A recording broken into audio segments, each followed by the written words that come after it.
ബിസ്മില്ലാഹിർ റഹ്മാനിർ റഹീം. എന്റെ ശബ്ദം അടുത്തു നിന്നോ അകലെ നിന്നോ ശ്രദ്ധിക്കുന്ന മുഅ്മിനീങ്ങളായ എന്റെ സഹോദരങ്ങളെ, അള്ളാഹുവിന്റെ റസൂൽ സല്ലല്ലാഹു അലൈഹി വസല്ലം 40-ാമത്തെ വയസ്സിൽ നബിയായി നിയോഗിക്കപ്പെട്ടു.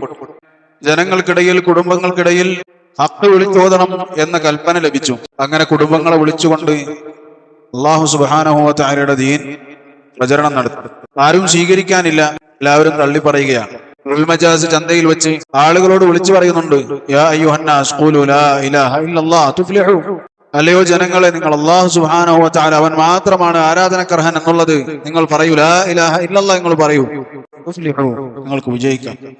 റസൂലുള്ളാഹി സ്വല്ലല്ലാഹു അലൈഹി വസല്ലമയുടെ പുറകിലായി സൗന്ദര്യമുള്ള ഒരു മനുഷ്യൻ കടന്നു പോകുന്നുണ്ട്. നല്ല ശരീരത്തിന് വലുപ്പവും കാര്യങ്ങളൊക്കെ ഉള്ള ഒരാളാണ്, കണ്ടാൽ ആകർഷിക്കുന്ന ഒരു മനുഷ്യനാണ്. അയാൾ പറയുകയാണ്, ഈ പറഞ്ഞു പോകുന്ന ഈ ആളെ വിശ്വസിക്കരുത്. ചില റിവായത്തുകൾ മതഭ്രഷ്ടനാണ്, കള്ളനാണ് എന്ന് പറയുകയാണ്. അങ്ങനെ പറഞ്ഞുകൊണ്ട് നടക്കുന്നു. പിന്നീട് മുസ്ലിമായ സഹാബി അദ്ദേഹം ചോദിക്കുകയാണ്, ഇതാരാണ്? ആ പോകുന്നത് മുഹമ്മദാണ്.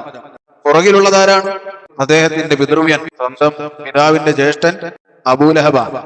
സഹോദരങ്ങളെ, ഈ ഒരു സംഭവത്തെ മുന്നിൽ വെക്കാൻ കാരണം അല്ലാഹു സുബ്ഹാനഹു വ തആലയുടെ ദീൻ അതുമായി ആരൊക്കെ മുന്നിലേക്ക് വന്നിട്ടുണ്ടോ അവരാരും ആക്ഷേപിക്കപ്പെടാതിരുന്നിട്ടില്ല, ഉപദ്രവിക്കപ്പെടാതിരുന്നിട്ടില്ല, നാട്ടിൽ നിന്നും ചീത്തവിളികൾ കേൾക്കാതിരുന്നിട്ടില്ല.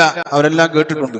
ആളുകൾ പറയും കദ്ദാബാൻ, സാഹിറാൻ, കാഹിനാൻ, ഷാഇറാൻ എന്നൊക്കെ പറഞ്ഞുകൊണ്ട് ഉറ്റവരും അടുത്തവരുമൊക്കെ പുറകിലൂടെ നടന്ന് ആക്ഷേപിക്കും. ഈ സമയത്ത് സത്യം അന്വേഷിക്കുന്ന ഒരാളെ സംബന്ധിച്ചിടത്തോളം ഈ ആരോപണങ്ങൾ അവനെ തളർത്താവതല്ല. ഇതിനെ സൂചിപ്പിക്കാനാണ് ഞാൻ ഈ ഒരു കാര്യം മുന്നിലായി പറഞ്ഞത്.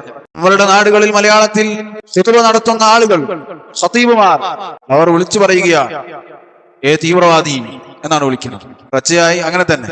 അതല്ലെങ്കിൽ ദമ്മാജ് എന്ന് പറഞ്ഞാൽ ഒരു തീവ്രവാദത്തിന്റെ കേന്ദ്രമാണ് എന്നാണ് പറയുന്നത്. യമനി ത്വരീഖത്താണ്, സൂഫി ത്വരീഖത്തൊക്കെ പോലെയുള്ള ഒരു ത്വരീഖത്താണ് എന്നാണ് പറയുന്നത്.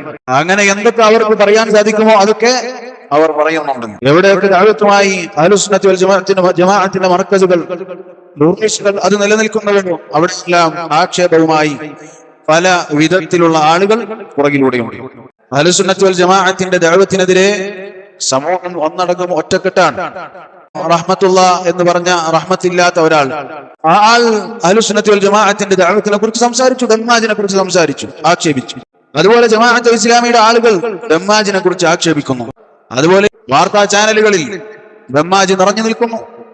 അതുപോലെ തന്നെ മുജാഹിദ് പ്രസ്ഥാനങ്ങൾ, അതിലെ പല ഇനം പ്രസ്ഥാനങ്ങൾ ഏതെടുത്ത് നോക്കിയാലും ദമ്മാജ് അത് ഒന്നുകിൽ തീവ്രവാദികളാണ്, അല്ലെങ്കിൽ ഖവാരിജുകളാണ്. അതായത് ഒന്ന് തീവ്രവാദി എന്ന് മലയാളത്തിൽ പറയുന്നു, മറ്റാള് ഖവാരിജ് എന്ന് അറബിയിൽ പറയുന്നു.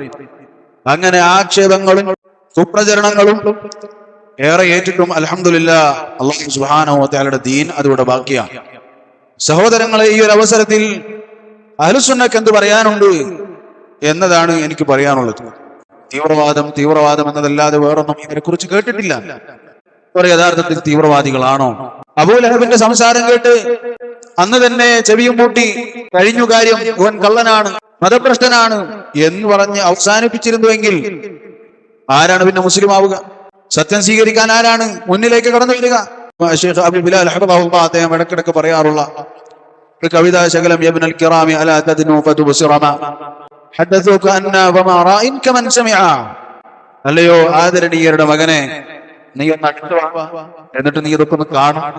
അവർ ഞങ്ങളെ കുറിച്ച് പറഞ്ഞ് നിന്നെ തെറ്റിച്ചിട്ടുള്ള വിഷയങ്ങൾക്ക് നീ നേരിട്ടൊന്ന് കാണും. ഒരിക്കലും നേരിട്ട് കണ്ടവൻ കേട്ടവനെ പോലെയല്ല. കേട്ടറിഞ്ഞ പലതും ഉണ്ടാകും. അവർ ചിരിക്കുകയില്ല, അത് കേൾക്കുമ്പോൾ നമ്മൾ ചിരിക്കുകയാണ്.